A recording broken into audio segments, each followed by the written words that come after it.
Thanks for watching. Don't forget to like, comment, share and subscribe to Mufti Tariq Masood, famous scholar. سارا دائیں بائیں ہو گیا.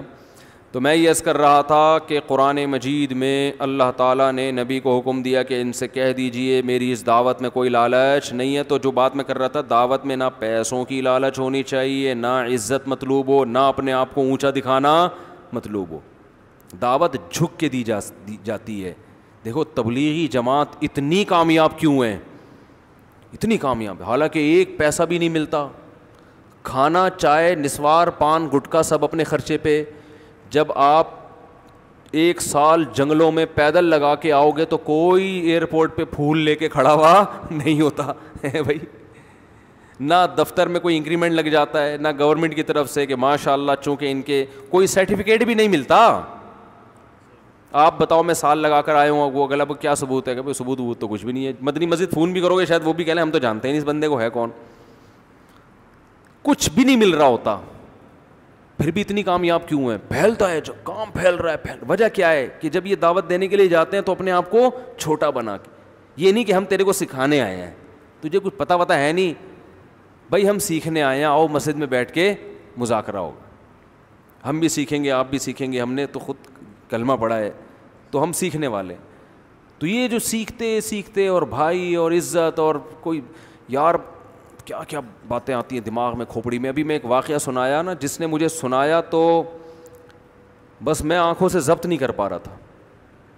حضرت مولانا طارق جمیل صاحب کا واقعہ ہے.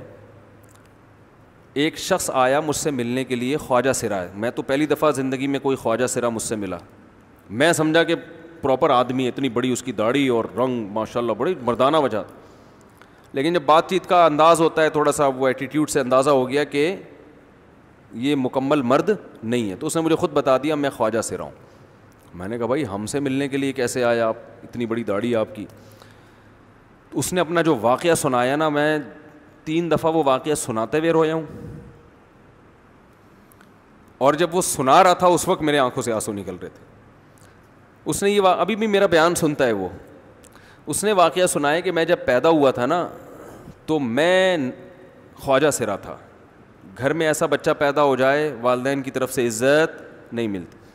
جب 10-12 سال کا ہوا تو نہ بھائی مجھے عزت دے رہا ہے اور نہ میرا والد مجھے عزت دے رہا ہے. میں بھائی کے ساتھ کہتا ہوں مجھے باہر لے کے جاؤ تو وہ کہتے ہیں لوگ میرا مذاق اڑائیں گے تمہیں دیکھ کے. ظاہر ہے اس کی حرکتیں تھوڑی زنانہ لڑکیوں والی حرکتیں ہوتی ہیں.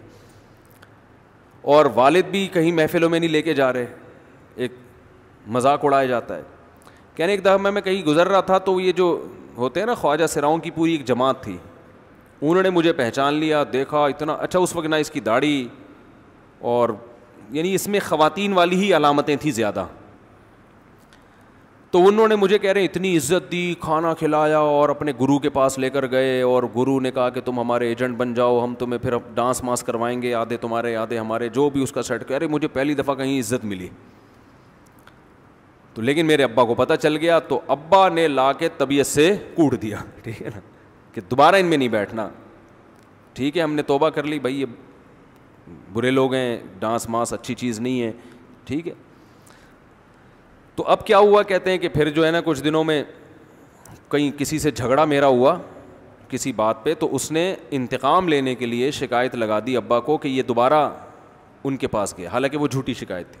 اب ابا کو لگا کہ یہ صحیح کہہ رہا ہے جس نے شکایت لگائی ہے, کیونکہ شبہ تو تھا نا ابا کو دوبارہ جائے گا. ابا نے پھر مارا. تو کہہ رہے ہیں میں بول رہا ہوں کہ میں نے یہ کام نہیں کیا, میں نہیں جا رہا ان کے پاس, میں نہ ناچ گانا سیکھ رہا ہوں, کچھ بھی نہیں. لیکن ابا نے اس کی باتوں میں آ کے انکوائری نہیں کی ہوگی پوری, وہ سمجھے ہوں گے کہ بھائی ایسا ہی ہے. تو ابا نے پھر کٹائی لگائی. تو اس کے دل میں منفی جذبات پیدا ہو گئے اور یہ گھر سے بھاگ گیا کہ بھائی مجھے ویسے تو عزت نہ یہاں مل رہی ہے اور میں ذلت برداشت بھی کر رہا ہوں تو بھی. کہہ رہے میں وہاں چلا گیا. تو جب میں وہاں گیا ہوں نا خواجہ سراؤں کے ہاں, تو وہی گرو اور ڈانس, اور پھر اس نے مشہور کچھ ایکٹروں کے نام بتائے جن کے ساتھ ہم ڈانس کرتے تھے. اور پیسے آنا شروع ہو گئے, آدھے گرو کی جیب میں آدھے ہماری, اور ہٹو بچوں. لیکن ظاہر ہے یہ کوئی عزت دار راستہ تو نہیں ہے نا. کہہ رہے ہیں کہیں سے تبلیغی جماعت میں حضرت مولانا طارق جمیل صاحب آ گئے. انہوں نے اجازت مانگی, ہمارے گرو کو پیغام بھیجا بھائی مجھے ایک دفعہ یہاں آ کے دعوت دینے دو. اس نے اجازت دے دی, آ جاؤ بھائی. بیان کیا, ان کو سمجھایا بھائی یہ زندگی نہیں ہے, اللہ کی سہ روزے کے لیے بہرحال ترغیب دی. کہہ رہے ہیں میں تیار ہو گیا, باقی لوگ تیار نہیں ہوئے, میں تیار ہو گیا. کہہ رہے میں نے گرو سے اجازت لی, اس نے کہا جاؤ لگا لو سہ روزہ. تو کہتا ہے کہ جب میں حضرت کے گھر پہ گیا ہوں نا, تو حضرت پہلے سے دروازہ کھول کے ایسے انہوں نے دونوں بازو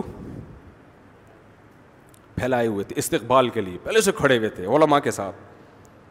کہتے اتنے مشہور آدمی, اتنی بڑی سیلیبریٹی, اور اتنے بڑے بڑے علماء, ان کی پگڑیاں, ان کے اتنا خوبصورت لباس, جو خود عزت دار لوگ ہیں.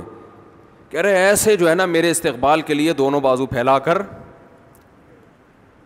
کھڑے ہوئے ہیں, اور ایسے مجھے بیٹا بنا کے نا اپنے سینے سے لگایا کہ تو میرا بیٹا ہے. کہہ رہے خدا کی قسم مجھے زندگی میں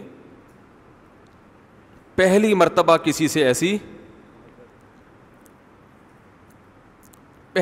ایسی عزت ملی مجھے کسی سے, اور اس عزت دینے میں مولانا کا کوئی مفاد,